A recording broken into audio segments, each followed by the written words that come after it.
बुधवार कंधमाल जिलार दुर्गम और माओ प्रभावित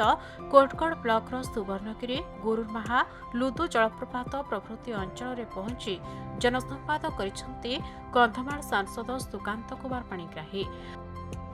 प्रथमे 2 दिनिया गस्तरे आसी बालीगुड़ा मिनी स्टाडियम बहु प्रतीक्षित इंडोर स्टाडियम शुभ उद्घाटन करने सहित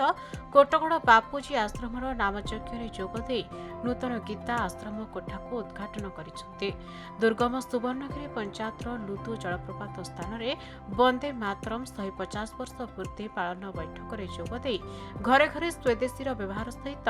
किपरि निज देश में स्वदेशी उत्पादित द्रव्य व्यवहार करें कर्मी और समस्त जनसाधारण को उत्साहित करते। यह अवसर में जुबागुड़ा पंचायत श्रीरामपुर पंचायत किछि बीजेडी कर्मी सरपंच एवं मादागुड़ार किछि कर्मी बीजेडी और कांग्रेस छाड़ी बीजेपी रे सामिल होइथिले।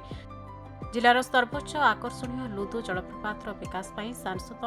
5 कोटी टंकार डीपीआर प्रोजेक्ट केन्द्र पर्यटन मंत्री को अनुमोदन पर पठाइथिबा सूचना दैछन्ते सांसद। एहापरे गुमापतर सरकारी विद्यालयर 100 शଯ୍ୟା विशिष्ट छात्रावास को उद्घाटन करथिले। एथिरे ब्लॉक प्रशासन और बालीगुड़ा PAITDA कृपा सिंधु बेहेरा वीडियो शुभकांत नायक प्रमुख सामिल होइथिले। माननीय यशस्वी प्रधानमंत्री जो आह्वान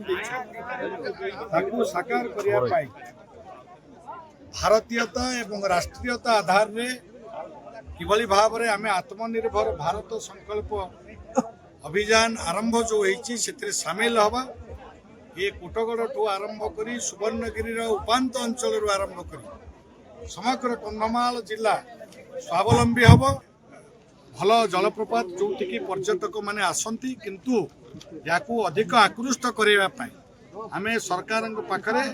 5 कोटी टंकार गोटे डीपीआर देचु आमर माननीय मंत्री भी ताकू हाँ कर टूरिज्म मिनिस्टर आमर प्रभाती परिड़ा मैडम हाँ कर आम ताकू कौन कौन करवा तार डिटेल प्लानिंग कर अंचल सर्वोत्कृष्ट वाटरफल हिसाब ये कंधमाल अंचल नुह समग्र ओडिशा किभली आगु भल वाटरफल यहाँ हम एवं पर्यटक मैंने आसबे मो अंचल भाई भौणी मान से जीवन जीविका